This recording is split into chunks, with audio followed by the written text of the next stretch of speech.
નમસ્કાર, પ્રણામ, સ્વાગત છે તમારું એક નવા વિડીયોમાં। શારદાજીને આજે સવારથી થોડું સારું નહોતું લાગી રહ્યું। માથાનો દુખાવો અને શરીરના દુખાવાની સાથે થોડા ચક્કર મહેસૂસ થઈ રહ્યા હતા। તેમણે વિચાર્યું કે કદાચ કામના થાકને કારણે આવું થઈ રહ્યું છે, તેથી તે તેની અવગણના કરીને પોતાના કામમાં લાગી ગયા। બધું કામ પૂરું કરતાં કરતાં બપોર થઈ ગયા। તેમને કંઈ ખાવાનું મન નહોતું થતું, તેમ છતાં તેમણે થોડો શીરો બનાવી લીધો અને ખાધા પછી તે થોડો સમય આરામ કરવા માટે પથારીમાં સૂઈ ગયા। માથાનો દુખાવો ઓછો થવાનું નામ નહોતો લેતો। તેમણે કપાળ પર થોડું બામ લગાવી દીધું અને આંખો બંધ કરીને પથારીમાં આડા પડી ગયા। આજે તેમણે પોતાના પતિ રાજેન્દ્રની ખૂબ જ યાદ આવી રહી હતી। ખરેખર રાજેન્દ્ર તેમનું કેટલું ધ્યાન રાખતા હતા। સહેજ પણ માથાનો દુખાવો થતો તો તેઓ શારદાબેનનું માથું દબાવતા હતા, પોતાના હાથે ઇલાયચીવાળી ચા બનાવીને પીવડાવતા। તેમના પતિ કેટલા વધુ સંવેદનશીલ હતા। વિચારતા વિચારતા શારદાજીની આંખોમાંથી આંસુ વહેવા લાગ્યા। આંસુ જ્યારે ગાલ ઉપર પહોંચ્યા તો તેમને ખ્યાલ આવ્યો કે તેમના શરીરનું તાપમાન ઘણું બધું વધી ગયું છે। જ્યારે તેમણે થર્મોમીટરથી લગાવીને જોયું તો પારો 103 ડિગ્રીએ પહોંચી ગયો હતો। જેમ તેમ કરીને તેઓ હિંમત કરીને ઊભા થયા અને પોતે જ ઠંડા પાણીના પોતા કપાળ ઉપર મૂકવા લાગ્યા। તેમણે વિચાર્યું કે હવે વધુ વિલંબ કરવો યોગ્ય નથી। રાત થઈ ગઈ છે, સારું એ જ રહેશે કે તેઓ કાલે જ હોસ્પિટલ જતા રહે। કંઈક વિચારતા વિચારતા તેમણે પોતાના પુત્ર વિપુલને ફોન કર્યો। સામેથી અવાજ આવ્યો, "હેલો મમ્મી, તે કેવી રીતે યાદ કર્યો? બધું બરાબર તો છે ને? બેટા, મને ખૂબ જ વધારે તાવ છે। જો તું આવી શકે તો મને કોઈ સારી હોસ્પિટલમાં દાખલ કરાવી દે। મારામાં તો જરાય હિંમત જ નથી રહી." શારદાજીએ ધ્રુજતા અવાજે કહ્યું, "મમ્મી, મારી તો કાલે ખૂબ જ અગત્યની મીટિંગ છે। કેટલાક મોટા ઓફિસરો આવવાના છે। હું કૃતિને જ મોકલી દેત, પરંતુ આયુષની પણ તબિયત સારી નથી." વિપુલે પોતાની લાચારી વ્યક્ત કરી, "તું શિવાનીને ફોન કરીને બોલાવી લે। તેને ત્યાં તો તેના સાસુ પણ છે। તેઓ 1-2 દિવસ ઘર સંભાળી લેશે। પ્લીઝ મમ્મી, ખોટું ના લગાડતી। મારી મજબૂરી સમજવાની કોશિશ કર." પોતાના પુત્રના જવાબ પછી શારદાજીએ પોતાની પુત્રી શિવાનીને ફોન કર્યો તો સામે શિવાનીએ જવાબ આપ્યો, "મમ્મી, જો મારું બસ ચાલતું હોત તો હું તરત જ તારી પાસે આવી જતી, પરંતુ આ દિવાળીએ મારી નણંદ અમેરિકાથી આવવાની છે, એ પણ 3 વર્ષ પછી। મારે ઘણી તૈયારીઓ અને ખરીદી કરવાની છે। જો કોઈ કમી રહી ગઈ તો મારા સાસુને ખરાબ લાગશે। તું વિપુલભાઈને બોલાવી લે। મારી ગઈકાલે જ તેમની સાથે વાત થઈ હતી। આવતીકાલે શનિવાર છે। તેઓ વીકેન્ડમાં પિકનિક મનાવવા જઈ રહ્યા છે। પિકનિકનો પ્રોગ્રામ તો પછી ક્યારેક પણ બનાવી શકાય છે." શારદાજી પોતાની દીકરીની વાત સાંભળીને મંત્રમુગ્ધ થઈ ગયા હતા। કેટલું કપટ કર્યું હતું તેમના પુત્રએ પોતાની જન્મદાતા સાથે, પરંતુ તેણે જાહેરમાં કંઈ પણ ના કહ્યું। તેમણે હવે કાલે સવાર પડતાં જ એમ્બ્યુલન્સ બોલાવીને એકલા જ હોસ્પિટલ જવાનો નિર્ણય લીધો। તેમની નોકરાણી રાધિકા સવારે વહેલા આવી જતી હતી। તેની મદદથી શારદાબેને અમુક જરૂરી વસ્તુઓ મૂકીને બેગ તૈયાર કરી અને હોસ્પિટલ જતા રહ્યા। તે તાવથી ધ્રુજી રહ્યા હતા। તેમને અમુક જરૂરી ફોર્મ ભરાવડાવ્યા પછી તાત્કાલિક દાખલ કરી દેવામાં આવ્યા। તાવ 104 ડિગ્રી સુધી પહોંચી ગયો હતો। ડૉક્ટરે તાવ ઓછો કરવા માટે ઇન્જેક્શન લગાવ્યું અને સાથે સાથે અમુક ગોળીઓ પણ પીવડાવી દીધી, પરંતુ તાવ ઓછો થવાનું નામ જ નહોતો લેતો। તેમના લોહીની તપાસ કરવા માટે સેમ્પલ લેવામાં આવ્યું। રિપોર્ટ આવ્યા પછી ખબર પડી કે તેમને ડેન્ગ્યુ છે। તેમની પ્લેટલેટ કાઉન્ટ ઘટી રહી હતી। હવે ડેન્ગ્યુની સારવાર શરૂ કરવામાં આવી। ડૉક્ટરે શારદાજીને કહ્યું, "તમે એકલા છો? સારું એ રહેશે કે જ્યાં સુધી તમે સંપૂર્ણપણે સ્વસ્થ ન થઈ જાઓ ત્યાં સુધી હોસ્પિટલમાં જ રહો." 2 દિવસ પછી એક વૃદ્ધ સજ્જન નર્સ સાથે તેમના રૂમમાં પ્રવેશ્યા। તેમના હાથમાં ફૂલોનો ગુલદસ્તો અને અમુક ફળો હતા। શારદાજીએ તેમને ઓળખવાની કોશિશ કરી। ઘણું વિચાર્યા પછી તેમને યાદ આવ્યું કે તે સજ્જન તેઓને સવારે વોક કરતી વખતે પાર્કમાં જોયા હતા। તે ઓફિસર દરરોજ દેખાતા હતા, પરંતુ તેમની બંને વચ્ચે ક્યારેય કોઈ વાતચીત નહોતી થઈ। એટલામાં જ તે સજ્જને પોતાનો પરિચય આપતા કહ્યું, "હું છું જયરામ ગુપ્તા, તમારી કોલોનીમાં જ રહું છું। રાધિકા મારે ત્યાં પણ કામ કરે છે। તેના દ્વારા જ તમારી તબિયત વિશે જાણ થઈ અને એ પણ જાણ થઈ કે તમે બિલકુલ એકલા છો. તેથી જ હું તમારી ખબર જોવા આવતો રહ્યો. શારદાજીએ ફળો તરફ જોઈને કમજોર અવાજે કહ્યું, આની શું જરૂર હતી? અરે, તમારે જ તો આની જરૂર છે. તો જ તમે જલ્દી સ્વસ્થ થઈને ઘરે પાછા આવી શકશો. આટલું કહેતા જ જયરામજી હસીને ફળો કાપવા લાગ્યા. શારદાજી ખૂબ જ સંકોચ અનુભવી રહ્યા હતા, પરંતુ તે ચૂપ રહ્યા. હવે તો દરરોજ જયરામજી તેમની ખબર કાઢવા દવાખાને આવી જતા અને સાથે ફળો લાવવાનું ના ભૂલતા. તેમનો આનંદી સ્વભાવ શારદાજીને અંદરોઅંદર સ્પર્શી રહ્યો હતો. લગભગ 8 દિવસ પછી તેમને હોસ્પિટલમાંથી રજા આપવામાં આવી અને સાંજ સુધીમાં તેઓ ઘરે પાછા આવતા રહ્યા. તેઓ હજી રાત્રિ ભોજન વિશે વિચારી જ રહ્યા હતા કે ત્યારે જ જયરામજી ડબ્બો લઈને આવી ગયા. શારદાજીએ સંકોચાઈને કહ્યું, તમે ખોટી તકલીફ ઉઠાવી. હું થોડી ખીચડી જાતે જ બનાવી લેત. જયરામજીએ ખાવાનો ડબ્બો ખોલતા ખોલતા જવાબ આપ્યો, અરે શારદાજી, એ જ તો હું લાવ્યો છું, વઘારેલી ખીચડી. તમે ખાઈને જણાવો કે કેવી બની છે. જોકે એક રાજની વાત જણાવું, ખીચડી બનાવતા મારી પત્નીએ મને શીખવાડી હતી. તે રસોઈના કામમાં ખૂબ જ નિપુણ હતી. તે ખીચડી જેવી સાદી વસ્તુને પણ એક અનોખી વાનગીમાં બદલી નાખતી હતી.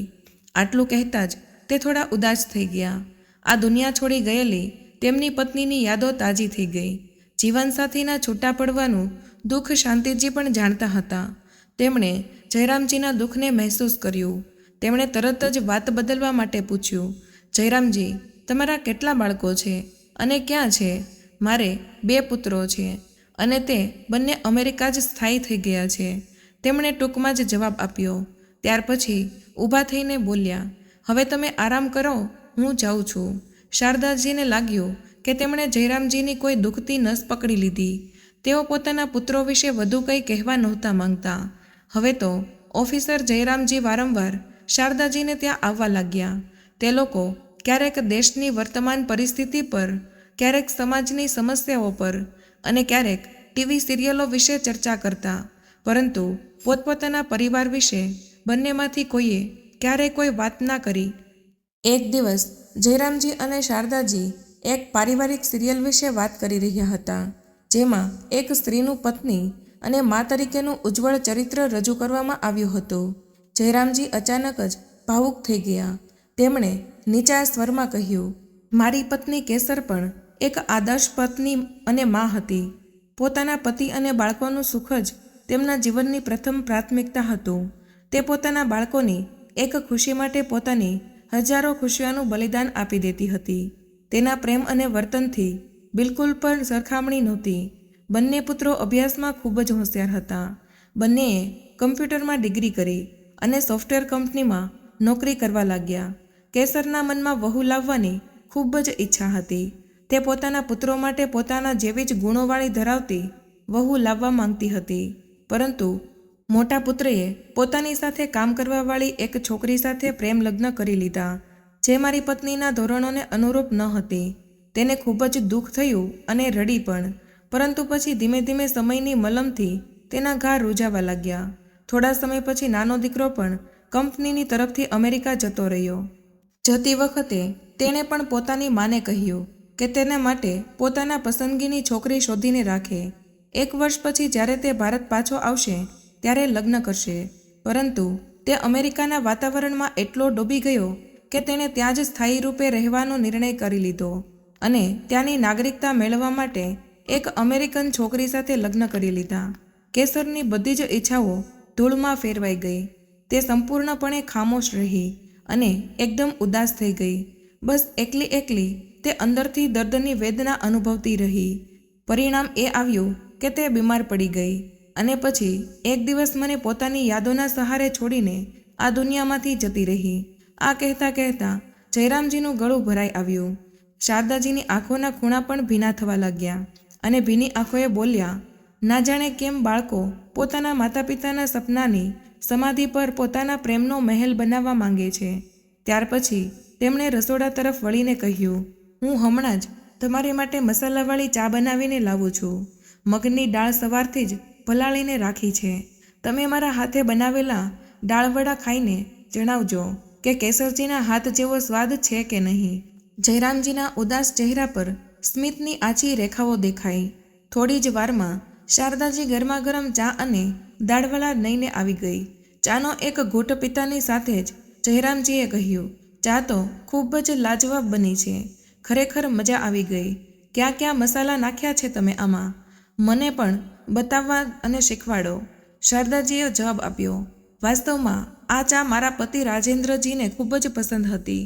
હું પોતે પોતાના હાથે પીસીને આ મસાલો તૈયાર કરતી હતી. બજારનો રેડીમેડ મસાલો તેમને પસંદ ન હતો. પોતાના પતિનો ઉલ્લેખ કરતાં કરતાં શારદાજીની ભાવનાઓનું પણ પૂર વહેવા લાગ્યું. તેઓ ભાવનાત્મક રીતે બોલ્યા. રાજેન્દ્રજી અને મારી વચ્ચે ખૂબ જ સારી પરસ્પર સમજણ હતી. તેમણે મને હંમેશા પ્રતિકૂળ સંજોગોમાં સ્થિર રાખી. અમે પોતાના લગ્ન જીવનનો પ્રેમ અને વિશ્વાસના સોયદોરાથી સીવ્યું હતું. પરંતુ નિયતિએ અમારી આ ખુશી પસંદ ના આવી અને માત્ર 35 વર્ષની ઉંમરે તેમનું અવસાન થઈ ગયું. ત્યારે વિપુલ 7 વર્ષનો અને શિવાની 5 વર્ષની હતી.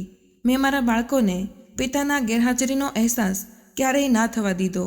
હું તેમને લાડ પ્રેમથી કરતી હતી અને એક મા અને તેમને શિસ્તતા આપતી વખતે એક પિતાની ભૂમિકા ભજવતી હતી. વિપુલ એક બેંકમાં અધિકારી છે અને તેની પત્ની કીર્તિ એક કોલેજમાં લેક્ચરર છે. શિવાનીનો પતિ વિવેક એન્જિનિયર છે. તે લોકો પણ આ જ શહેરમાં છે. તેમની એક પુત્રી પણ છે. નિવૃત્ત થયા પછી હું ફ્રી હતી. તેથી જ્યારે પણ જરૂર પડે ત્યાં વિપુલ અને શિવાની મને બોલાવતા હતા. પરંતુ કામ નીકળી ગયા પછી તે બંનેના વર્તનથી મને સ્વાર્થની ગંધ આવવા લાગતી હતી. હું મારા મનને સમજાવીને આશ્વાસન આપતી હતી કે આ મારો કેવળ ભ્રમ છે, પરંતુ સચ્ચાઈ તો ક્યારેક ને ક્યારેક પ્રગટ થઈ જ જાય છે. આ વાત એ સમયની છે જ્યારે કૃતિ ફરીથી ગર્ભવતી થઈ હતી. ત્યારે મારે તે લોકોને ત્યાં થોડા મહિના માટે રહેવું પડ્યું હતું. એક દિવસ વિપુલે મને મશ્કરી કરતા અવાજે કહ્યું, મમ્મી, તારા હાથનો બનેલો મગની દાળનો હલવો ખાધો તેના બહુ દિવસો થઈ ગયા. કૃતિને તો બનાવતા જ નથી આવડતો.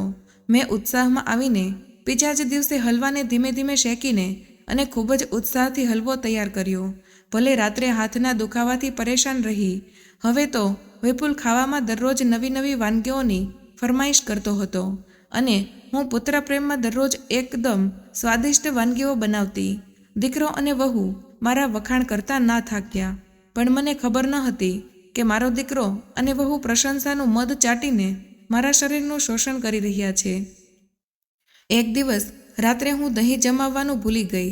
અચાનક મારી ઊંઘ ઉડી તો મને યાદ આવ્યું અને જ્યારે હું રસોડા તરફ જવા લાગી ત્યારે વહુનો અવાજ મારા કાને પહોંચ્યો.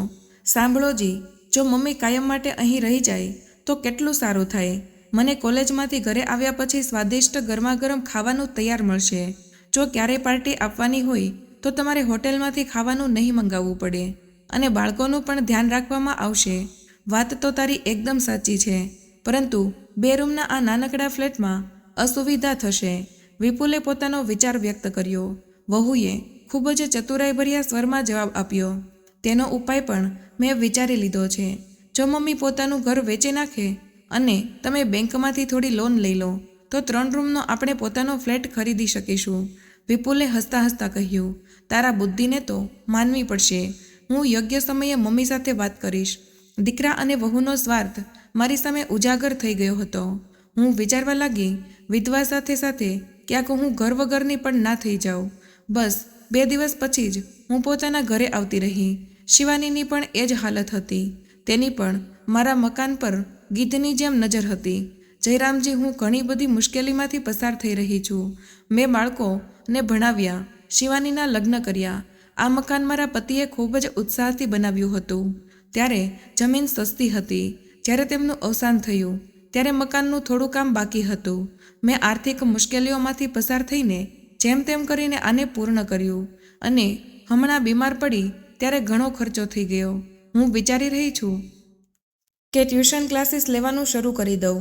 હું એક સ્કૂલમાં ઉચ્ચતર માધ્યમિક ક્લાસની કેમેસ્ટ્રીની શિક્ષક હતી. જયરામજીએ શારદાજીની વાતનું સમર્થન કરતાં કહ્યું, તમે શરૂઆતથી જ શિક્ષણ વ્યવસાય સાથે જોડાયેલા છો, તેથી આનાથી સારો વિકલ્પ બીજો કોઈ ના હોઈ શકે. પછી તેઓ કંઈક વિચારીને બોલ્યા, આપણે એક કોચિંગ સેન્ટર ખોલી દેવું જોઈએ. હું એક કોલેજમાં ગણિતનો પ્રોફેસર હતો. મારા એક મિત્ર છે કિશોર શર્મા, તેઓ એ જ કોલેજમાં ફિઝિશિયનના પ્રોફેસર હતા. તેઓ મારા પાડોશી પણ છે. તેમનો પણ આમાં રસ છે. આપણા લોકોના સમયનો સદુપયોગ થઈ જશે અને તમને સહકાર પણ મળી જશે. આપણે તેનું નામ રાખીશું શારદા કોચિંગ સેન્ટર, કારણ કે કોચિંગ ખોલવાની પહેલ તમે કરી છે. શારદાજી ઉત્સાહથી ભરાઈ ગયા અને બોલ્યા, 2-3 શાળાઓના આચાર્યને હું ઓળખું છું. હું આવતીકાલે જ તેમને મળીશ અને શાળાના નોટિસ બોર્ડ પર જાહેર લગાવડાવી દઈશ. કિશોરજી પણ રાજી ખુશીથી તૈયાર થઈ ગયા અને ટૂંક સમયમાં તેમના વિચારે સાકાર રૂપ લઈ લીધો. હવે તો જયરામજી રોજ શારદાજીને ત્યાં આવવા જવા લાગ્યા. ક્યારેક કોઈ પ્લાનિંગ માટે તો ક્યારેક કોઈ ચર્ચા માટે. તેઓ લાંબા સમય સુધી ત્યાં રહેતા. એમ પણ કોચિંગ ક્લાસ શારદાજીના ઘરે જ ચાલતા હતા. કિશોરજી લેક્ચર લઈને ઘરે જતા રહેતા, કારણ કે તેમની પત્ની ઘરમાં એકલી હતી. પ્રતિદિનના સાનિધ્યથી એ લોકોના દિલમાં આકર્ષણના બીજ અંકુરિત થવા લાગ્યા. વર્ષોથી નિષ્ક્રિય રહેલી ઈચ્છાઓ વળાંક લેવા માંડી. તેણે હૃદયના બંધ દરવાજા ખખડાવવાનું શરૂ કર્યું. જજ્બાતોનો ઉભરો આવવા લાગ્યો. અંતે તેઓએ એ જ જીવન નૌકા ઉપર સવાર થઈને હમસફર બનવાનો નિર્ણય લઈ લીધો. આવી વાતો પણ ક્યાંક છુપાયેલી રહે છે. મહોલ્લાવાળા તેમની પીઠ પાછળ શારદાજી અને જયરામજીની મજાક ઉડાવતા અને તેઓ ખૂબ જ રસ લઈને ઊંધી સીધી વાતો કરતા. અને પછી જેમ જેમ આ સમાચારને પાંખો મળી તો તે વિપુલ અને શિવાનીના કાને પણ પહોંચ્યા. એક દિવસ તે બંને ગુસ્સાથી લાલચોળ થઈને આવ્યા અને શારદાજી પર તાટક્યા. મમ્મી, અમે લોકો શું સાંભળી રહ્યા છીએ? તે આ ઉંમરે લગ્ન કરવાનું વિચાર્યું પણ કેમ? અમારું તો નાક જ કપાઈ જશે. શું તે ક્યારેય વિચાર્યું છે કે આપણો સમાજ અને સંબંધીઓ શું કહેશે? શારદાજીએ સહેજ પણ પરેશાન થયા વિના વળતો પ્રવાહ કરીને જવાબ આપ્યો, અને તમે લોકોએ ક્યારેય વિચાર્યું છે કે હું પણ તમારી જેમ સંવેદનાઓથી ભરાયેલી એક જીવંત સ્ત્રી છું? મારી નસોમાં પણ લોહી વહે છે. જિંદગીની મધુર ધૂન વચ્ચે શું તમે લોકોએ ક્યારેય વિચાર્યું છે કે એકલતાનો સન્નાટો કેટલો પીડાદાયક હોય છે? બેટા, વૃદ્ધાવસ્થા તો એ ઝાડ જેવી હોય છે જે ઉપરથી ભલે લીલું ના દેખાય, પણ જેના થડમાં નમી હોય છે.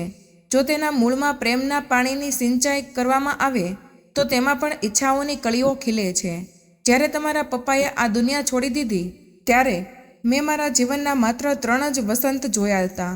મને લાગ્યું કે અચાનક જ મારા જીવનમાં પાનખર ઋતુ આવી ગઈ છે અને મારા જીવનના તમામ રંગો બેરંગ થઈ ગયા હોય. મેં તમારી ખુશી માટે પોતાની બધી જ આકાંક્ષાઓની આહુતિ આપી દીધી, પરંતુ જવાન થયા પછી તમારા લોકોની આંખોમાં સ્વાર્થ એટલો બધો ભરાઈ ગયો, જેમાં કર્તવ્ય અને જવાબદારી જેવા શબ્દો ઝાંખા પડી ગયા. જ્યારે મારી તબિયત ખરાબ થઈ અને મેં તમને લોકોને બોલાવ્યા ત્યારે તમે બંનેએ બહાનું કાઢીને પોતપોતાના હાથ ખંખેરી નાખ્યા. આવા કપરા સમય અને મુશ્કેલીઓમાં જયરામજી એક હમદર્દ વ્યક્તિના રૂપમાં મારી સામે આવ્યા. તેમણે મારું મનોબળ વધાર્યું અને મને માનસિક ટેકો આપ્યો.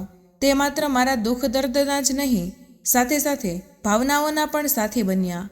હવે હું તેમને પોતાના જીવનસાથીના રૂપમાં સ્વીકારીને એક નવું જીવન શરૂ કરવા જઈ રહી છું. વિપુલ અને શિવાનીને આત્મગ્લાનિનો બોધ થયો. તેઓ પસ્તાવાભર્યા સ્વરમાં બોલ્યા, મમ્મી, આજે તે અમારી આંખો ખોલીને અમને અમારી ભૂલોનો અહેસાસ કરાવ્યો છે અને જીવનના એક બહુ મોટા સત્યનો પણ અહેસાસ કરાવ્યો છે કે માનું હૃદય ખૂબ જ વિશાળ હોય છે. કૃપા કરીને અમારી ભૂલો માટે અમને માફ કરી દેજો. અમે ઈચ્છીએ છીએ કે તમારા જીવનમાં હંમેશા ખુશીના ગુલાબ ખીલતા રહે. પોતાના બાળકોની આ વાતો સાંભળીને શારદાજીની ખુશી ડબલ થઈ ગઈ. તો મિત્રો, આ વાર્તા તમને કેવી લાગી કમેન્ટ કરીને જરૂર જણાવજો. પસંદ આવી હોય તો પ્લીઝ લાઈક અને શેર કરજો. ચેનલ પર નવા હોય તો ચેનલને સબસ્ક્રાઈબ કરો. મળીએ એક નવા વિડીયોમાં. ત્યાં સુધી બધાને જય શ્રી કૃષ્ણ. ધન્યવાદ.